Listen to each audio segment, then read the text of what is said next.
Bom dia, turma, tudo bem? Aqui é o professor Tiaguinho para mais uma aula de filosofia e hoje nós vamos tratar um pouco sobre a razão iluminista. Mas calma, sei que vocês vão perguntar, professor, a gente já não estudou iluminismo em história este ano mesmo? Sim, nós já estudamos o iluminismo sob o contexto histórico, né? Agora a gente vai estudar o iluminismo sobre algum contexto filosófico. É claro que parte do que a gente estuda do iluminismo em filosofia bate com aquilo que a gente estudou sobre o iluminismo em história. Por isso que não vai ter na aula de hoje tudo sobre Rousseau, Voltaire, Montesquieu, sobre esses pensadores do iluminismo, porque eu já tratei disso com vocês em história. Hoje eu só vou pensar mais o aspecto filosófico do iluminismo, né? Ele como uma corrente filosófica, o que ele pensava de diferente. Nas minhas aulas de história, geralmente quando eu falava sobre iluminismo, eu sempre dizia o seguinte: olha, é uma escola filosófica, um período filosófico da nossa história, mas que a tia Uli, lá em filosofia, vai abordar um pouquinho melhor com vocês. Esse ano não tem tia Uli, é eu mesmo, né? Então a gente vai abordar um pouco filosoficamente o que foi o iluminismo nesse aspecto, tá bom? Concentrem bastante na palavra razão. Razão define muito bem o que é o iluminismo, sobre o aspecto histórico e o aspecto também filosófico, tá bom? Mas antes de mais nada, nós temos uma questão em aberto dentro da filosofia que nós estamos tratando. Nós abordamos anteriormente nas nossas últimas aulas o empirismo e o racionalismo, né? Duas formas de produção do conhecimento. Em qual sentido? Porque o conhecimento ele foi o principal problema enfrentado pelo pensamento moderno, a filosofia moderna, que é essa que nós estamos estudando atualmente, né?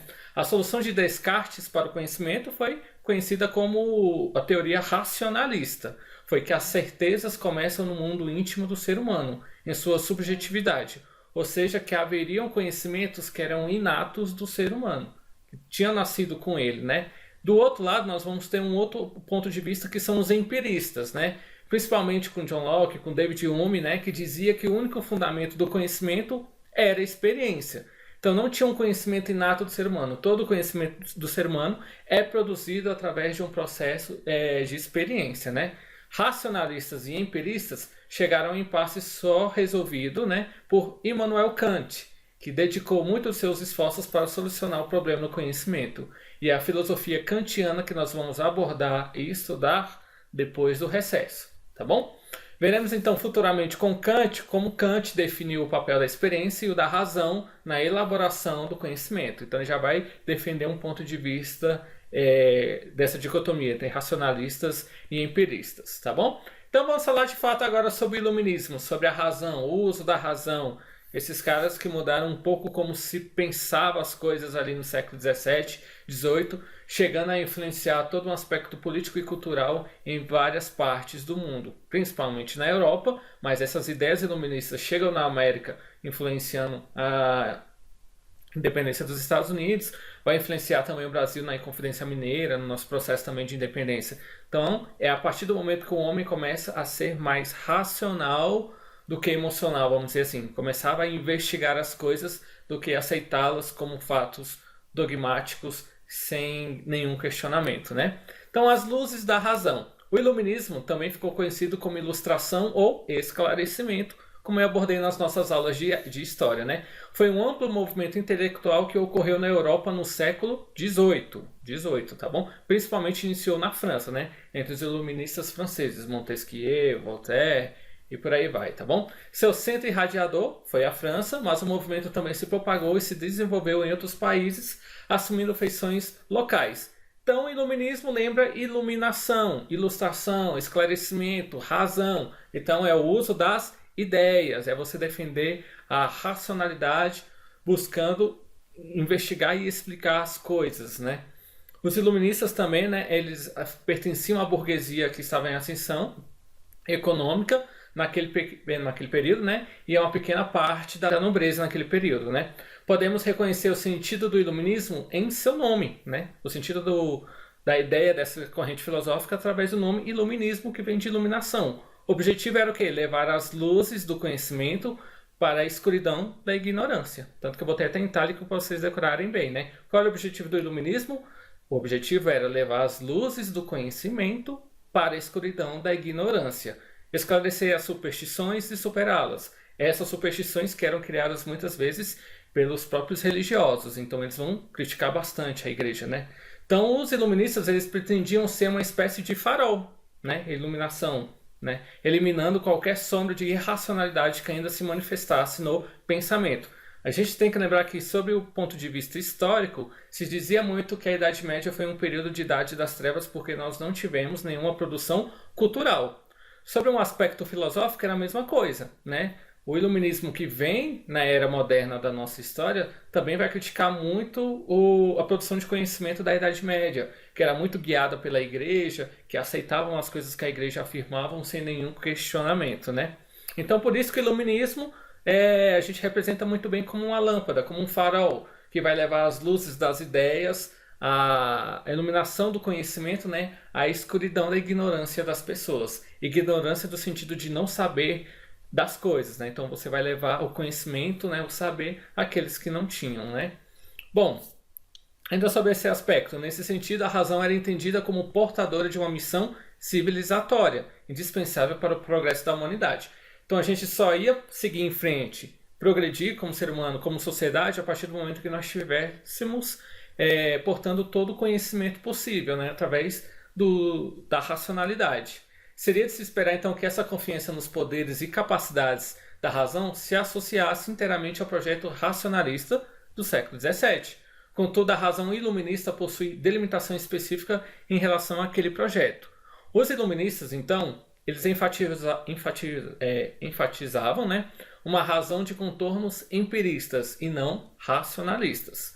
John Locke e Isaac Newton foram suas principais influências, enquanto Descartes, Leibniz, Spinoza e seus sistemas metafísicos foram alvo de crítica. Bom, aí vem um aspecto muito importante então, da filosofia iluminista nesse parágrafo agora. A religião e a política foram as instituições mais criticadas pelos iluministas. Então, repetindo para a gente gravar bem. A religião e a política foram as instituições mais criticadas pelos iluministas.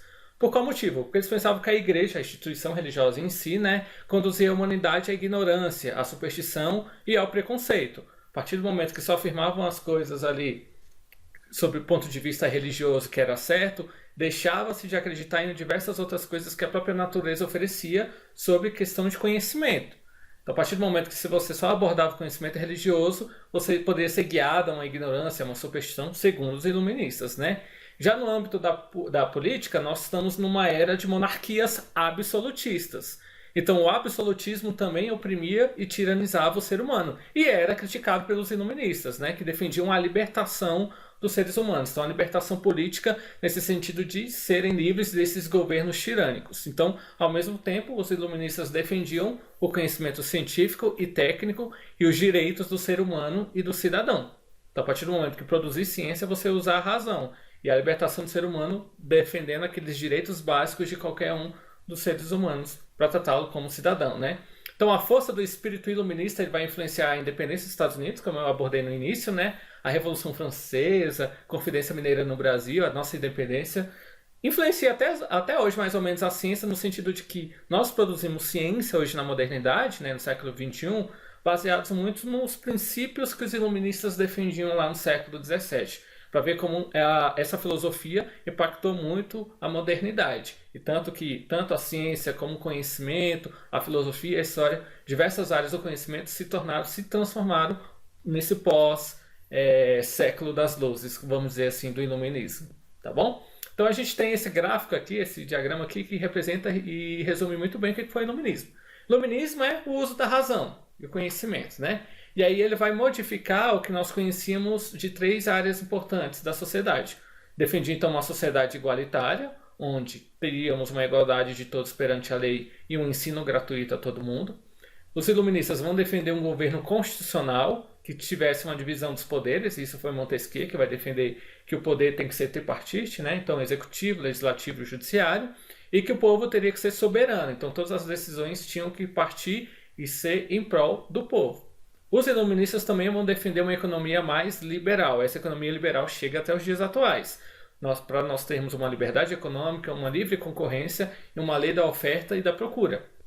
Como eu disse para vocês, os aspectos do iluminismo chegam até os dias atuais nesse sentido filosófico e também cultural.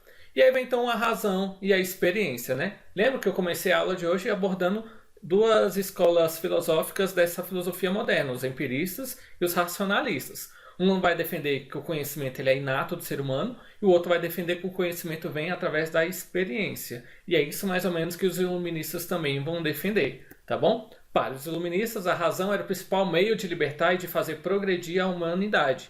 No entanto, precisamos entender de que razão que eles falavam. Os racionalistas do século XVII, como Descartes, Spinoza e Leibniz, já tinham buscado alcançar a verdade pela via racional. Os iluministas mantiveram a fé na razão, mas a interpretaram e a praticaram de modo diferente de seus antecessores. A razão iluminista, então, estava restrita à experiência. E esse é um ponto importante, galera. A razão iluminista, né, esse pensar, modificar, raciocinar as coisas, estava restrito à experiência. Você não tinha como produzir conhecimento se não fosse através de um processo de experiência. Ou seja, os sentidos não mostravam uma realidade deformada nem se opunham à razão. Assim como os filósofos empiristas, John Locke, por exemplo, os iluministas pensavam que a base de todo conhecimento estava na experiência. Eles praticavam, portanto, o método indutivo do conhecimento, que consistia em extrair leis universais, ou apenas gerais, de características comuns a vários fenômenos. E não utilizavam o método dedutivo dos racionalistas, que tiravam conclusões particulares de definições universais sem se apoiarem na experiência dos sentidos. Tudo bem? Turma, muito obrigado. Como eu disse para vocês, eu não ia abordar os filósofos iluministas, porque a gente já viu isso sobre o contexto do ponto de vista histórico. Então, sobre Voltaire, Rousseau, Montesquieu, nossa aula ia ficar bem maior. Então, peço que, para esses filósofos, retomem lá no tópico de história, lá vai ter o vídeo sobre os iluministas. Então, abra um vídeo e assista novamente o vídeo que trata e aborda um pouco sobre quem foi cada um dos pensadores dentro do iluminismo. Mas sobre o contexto filosófico geral, a nossa aula de hoje resume muito bem esse século das luzes, o que foi a racionalidade proposto pelos iluministas, tá bom? Peço que se ficarem com alguma dúvida, vocês podem me procurar no WhatsApp, que estarei disponível para tirar as dúvidas de vocês, tá bom? Um forte abraço, fiquem com Deus e até a próxima!